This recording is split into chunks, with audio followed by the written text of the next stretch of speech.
유대에 있는 사도들과 형제들이 이방인들도 하나님의 말씀을 받았다 함을 들었더니 베드로가 예루살렘에 올라갔을 때 할례자들이 비난하여 내가 무할례자의 집에 들어가 함께 먹었다. 베드로가 그들에게 이 일을 차례로 설명하여 내가 요바시에서 기도할 때에 황홀한 중에 환상을 보니 큰 보자기 같은 그릇이 내 귀에 메어 하늘로부터 내려 내 앞에까지 드리워지거늘 이것을 주목하여 보니 땅에 네 발 가진 것과 들짐승과 기는 것과 공중에 나는 것들이 보이더라. 또 들으니 소리 있어 내게 이르되 베드로야 일어나 잡아먹으라 하거늘 내가 이르되 주님 그럴 수 없나이다. 속되거나 깨끗하지 아니한 것은 결코 내 입에 들어간 일이 없나이다 하니 또 하늘로부터 두 번째 소리 있어 내게 이르되 하나님이 깨끗하게 하신 것을 내가 속되다고 하지 말라 하더라. 이런 일이 세 번 있은 후에 모든 것이 다시 하늘로 끌려 올라가더라. 마침 세 사람이 내가 유숙한 집 앞에 서 있으니 가이사랴에서 내게로 보낸 사람이라. 성령이 내게 명하사 아무 의심 말고 함께 가라 하시매 이 여섯 형제도 나와 함께 가서 그 사람의 집에 들어가니 그가 우리에게 말하기를 천사가 내 집에 서서 말하되 내가 사람을 요바에 보내어 베드로라 하는 시몬을 청하라. 그가 너와 내 온 집이 구원받을 말씀을 내게 이르리라 함을 보았다 하거늘 내가 말을 시작할 때에 성령이 그들에게 임하시기를 처음 우리에게 하신 것과 같이 하는지라. 내가 주의 말씀에 요한은 물로 세례를 베풀었으나 너희는 성령으로 세례를 받으리라 하신 것이 생각났노라. 그런즉 하나님이 우리가 주 예수 그리스도를 믿을 때에 주신 것과 같은 선물을 그들에게도 주셨으니 내가 누구에게 하나님을 능히 맡겠느냐. 그들이 이 말을 듣고 잠잠하여 하나님께 영광을 돌려 그러면 하나님께서 이방인에게도 생명 얻는 회개를 주셨도다. 여러분 반갑습니다. 오늘도 큐티로 여는 기막힌 하루입니다. 본 말씀 사도행전 11장 1절부터 18절의 말씀입니다.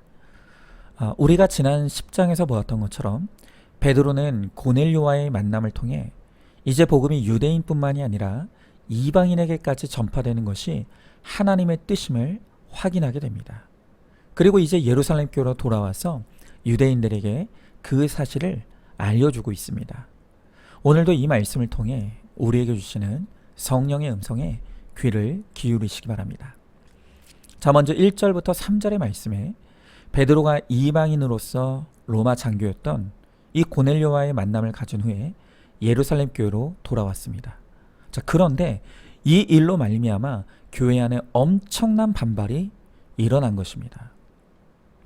자, 지난 10장에서 우리는 이방인에 대한 유대인의 편견과 선입견이 얼마나 강한지를 보았었죠. 이 유대인들은 이방인을 같은 사람으로 취급하지 않을 뿐 아니라 그들에게는 구원이 없다고 확신했습니다. 굳이 비유하자면 이런 것이죠. 제가 강아지들을 모아뒀고 그 앞에서 열심히 설교하고 안수기도를 합니다. 또 돼지우리에 들어가서 돼지들이 먹는 음식을 같이 나눠 먹는다고 생각해 보십시오. 아마도 여러분들은 저를 미쳤다고 생각할 것입니다. 그런데 오늘 예루살렘 교회 안에 있는 유대인의 관념에서 베드로가 고넬료를 만난 것이 이것과 하나도 다를 것이 없는 일이었던 것입니다. 여러분, 베드로는 그저 예수님이 명령하신 대로 순종하고 따랐을 뿐입니다. 그런데 돌아오는 것은 사방에서 베드로를 향해 비난하고 따지고 나서는 것입니다. 여러분, 이렇게 우리가 말씀의 순종을 이루며 거룩을 이루어가는 것은 결코 꽃길이 아닙니다. 이제 우리가 인생의 목적이 거룩임을 깨달았기에 정말로 사람 같지 않은 배우자와 이혼하지 않기로 결단하고 그를 나의 십자가로 지고 갑니다. 그런데 그런 나를 지켜보는 이 세상 사람들이 나를 칭찬하지 않습니다.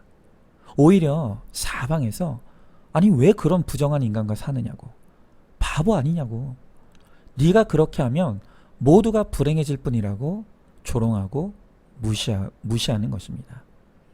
그러나 우리는 이러한 세상의 조롱과 무시가 나를 향할 때 꼭 잊지 말고 기억해야 될 것이 있습니다.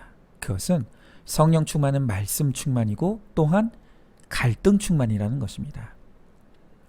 우리가 성령에 충만하여 말씀대로 믿고 살고자 할 때 세상과 갈등하고 충돌하는 것은 너무 당연한 일입니다. 아니 오히려 내가 지금 말씀대로 잘 가고 있다는 증거가 바로 갈등 충만입니다. 왜냐하면 이 세상에 속한 사람들은 진리도 알지 못하고 하나님의 뜻도 모르기 때문입니다. 그저 이 세상 사람들의 인생의 목적은 행복입니다. 그런데 우리가 인생의 목적이 행복이 아니라 거룩이라고 말하면 그 말이 그들에게는 알아들을 수 없는 요상한 방언에 불과한 것입니다. 말씀의 적용과 순종을 이루는 것이 그들에게는 미련하고 어리석어 보일 뿐인 것이죠. 여러분, 우리는 이 세상 사람들의 이해를 기대하는 사람들이 아닙니다. 복음은 이해하고 설득시키는 것이 아니라 선포하는 것입니다. 우리는 세상 사람들이 듣든 듣지 않든 또 깨달든 깨닫지 못하든 그것과 상관없이 이 진리를 선포하는 사람들입니다. 우리가 그렇게 하나님의 진리를 확신 가운데 선포하며 가면 하나님께서 나의 죽어지는 순종을 통해서 깨닫게 하실 자들은 깨닫게 하시고 돌이키게 하실 자들은 돌이켜 주시는 은혜를 반드시 주실 것입니다. 자, 한번 질문해 봅니다. 말씀의 적용과 순종을 이루려고 하는 나에게 사람들의 조롱과 무시가 쏟아지고 있지는 않습니까? 그 세상의 조롱에 내 믿음의 확신이 흔들리고 있지는 않습니까?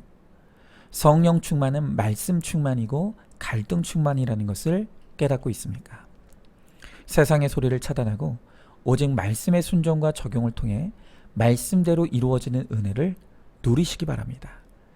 자, 다음으로 베드로는 고넬료와의 만남에 대해 반발하는 이 예루살렘 교회 성도들을 향해 4절부터 14절의 말씀을 통해 자신이 직접 체험하고 목격한 모든 것을 소상하게 차례대로 설명합니다.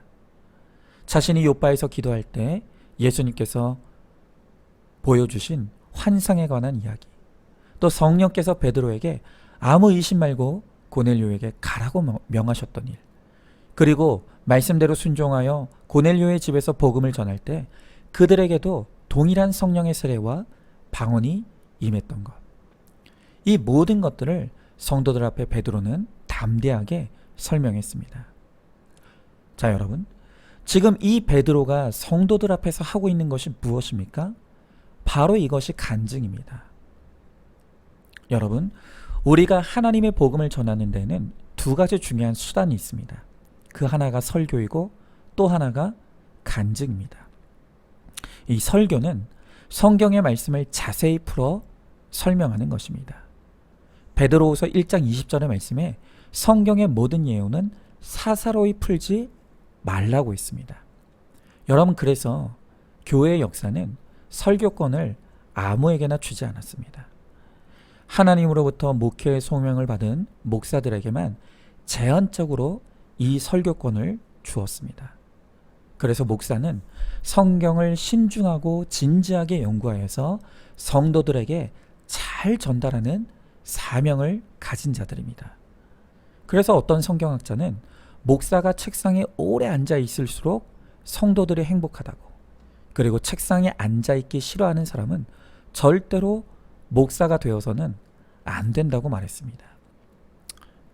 여러분, 우리 성도님들은 제가 목회를 은퇴하는 그날까지 책상을 사랑할 수 있도록, 그리고 이 책상을 떠나지 않게 해달라고 기도해 주시기 바랍니다. 그래서 에베소서 4장에 보면 이 목사의 직분에 대해서 설명하면서 목사란 곧 교사다 라고 말하는 것을 볼 수가 있습니다. 자, 그러나 간증은 설교와는 성격이 전혀 다릅니다. 간증은 하나님의 말씀이 개인의 삶 가운데 구체적으로 이루어진 사건과 체험입니다.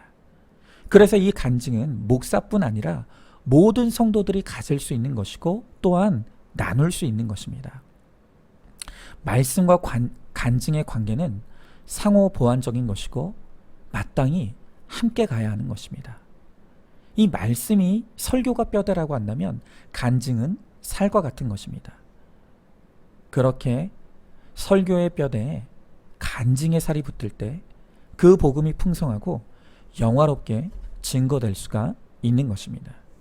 여러분, 제가 우리들 교회를 통해 목격했던 것이 바로 이 설교와 간증의 아름다운 조화였습니다. 김양재 목사님의 설교와 책은 저에게 구속사의 진리를 세우는 뼈대가 되었습니다. 그리고 그 뼈대 위에 목사님과 성도들의 간증이 입혀질 때 그 복음은 실로 아름답고 풍성한 복음이 되어 저를 압도했었습니다. 그래서 제가 이 구속사의 말씀과 간증을 듣게 되었을 때 제 안에 이런 사모함의 기도가 나왔습니다. 하나님, 저에게도 이 구속사의 말씀이 들리고 깨달아지는 은혜를 주세요. 그리고 저에게도 이 말씀이 응한 간증을 주세요. 그래서 저를 통해서도 하나님의 복음이 영화롭게 증거될 수 있게 해주세요. 제가 그렇게 기도했습니다. 자, 그런데 우리 하나님이 이런 기도는 또 기가 막히게 들어주시는 분이 아니겠습니까? 정말 제가 사모하는 마음으로 이 구속사의 말씀을 배우고 익힐 때 들리고 깨달아지는 은혜를 주셨을 뿐만이 아니라 또한 저에게 이 말씀이 응한 고난의 사건을 허락해 주셨습니다. 그래서 이제 저에게도 이 구속사의 복음을 설교하고 또 저에게 일어났던 말씀에 응한 이 고난의 간증을 차례로 설명하면서 영혼구원의 사명을 감당할 수 있게 해 주셨습니다. 지금 이 시간 간절히 바라고 축복하기는 이 새벽 큐티 설교를 듣고 있는 우리 모든 성도님들에게도 이 하나님의 구속사의 말씀이 오늘 나의 삶에 구체적으로 응하는 사건이 일어나게 되기를 소망합니다. 그리고 나에게 임한 그 말씀이 응하는 사건을 차례대로 전하는 간증자가 되기를 바랍니다. 그래서 내가 만나는 모든 사람들에게 이 구원의 간증을 잘 설명하여 성령의 변명을 잘 감당하는 저와 여러분 우리 모두가 될 수 있기를 소망합니다. 자, 질문해 봅니다. 복음은 목사나 선교사만 전하는 것이라고 생각하고 있지는 않습니까? 목사에게는 설교할 사명이 있다면 성도에게는 간증할 사명이 있다는 것을 알고 있습니까? 나에게는 사람들에게 설명할 수 있는 이 간증이 있습니까? 우리 안산중앙교회가 더욱 설교와 간증이 풍성하여 많은 사람들을 주께로 인도하는 사명을 감당할 수 있기를 기도하시기 바랍니다. 자, 이제 마지막으로 17절의 말씀에 보면 하나님이 우리가 주 예수 그리스도를 믿을 때 주신 것과 같은 선물을 그들에게도 주셨다라고 말하고 있습니다. 여러분, 지금 이 베드로가 말하는 이방인들에게 주신 그 선물은 무엇을 의미합니까? 그것이 바로 성령 하나님입니다. 성령께서 유대인과 이방인에게 그 어떤 차이도 없이 동일한 능력과 은혜로 임하셨다는 것입니다. 여러분, 이것은 우리에게 더없이 중요한 증언입니다. 왜냐하면 하나님께서 유대인에게 주셨던 것과 동일한 선물을 주신 그 이방인 속에는 바로 우리 자신도 포함되어 있기 때문입니다.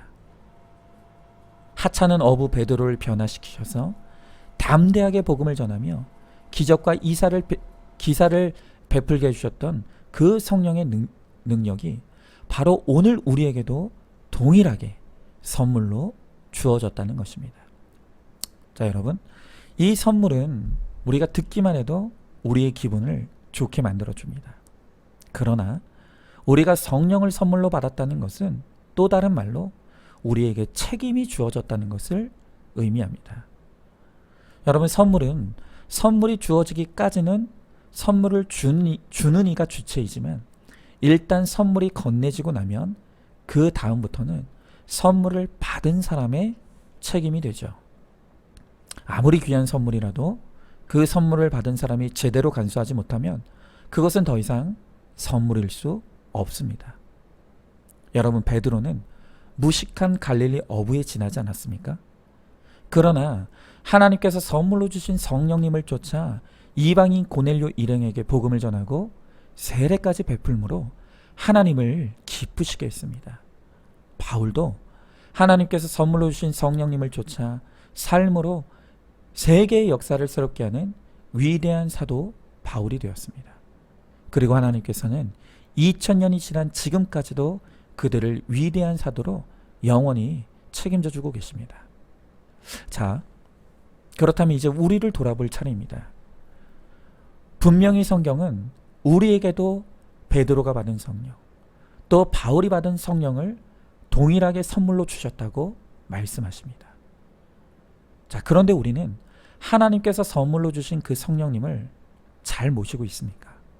아니면 그 성령님을 무시하고 방치하고 근심케 하고 있지는 않느냐는 것입니다.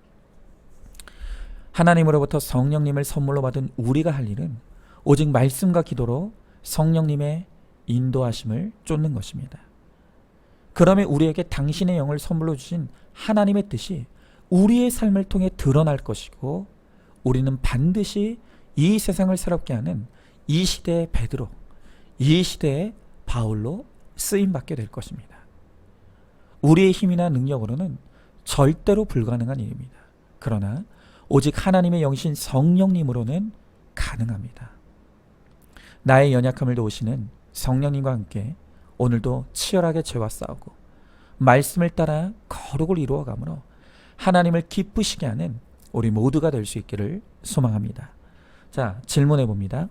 우리가 성령님을 선물로 받았다는 것을 알고 있습니까? 선물로 받으신 성령님을 우리가 어떻게 모시고 있습니까? 함부로 무시하고 방치하고 그 성령님을 근심케 하고 있지는 않습니까?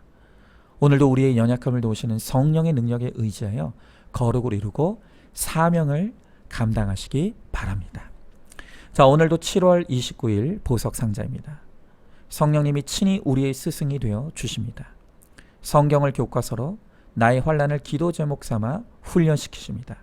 교훈과 책망은 우리를 바르게 하시려 함입니다. 아멘. 오늘도 큐티로 기막힌 하루를 살아내는 하늘가족 공동체 우리 모든 성도님 되시기를 주님의 이름으로 축복합니다.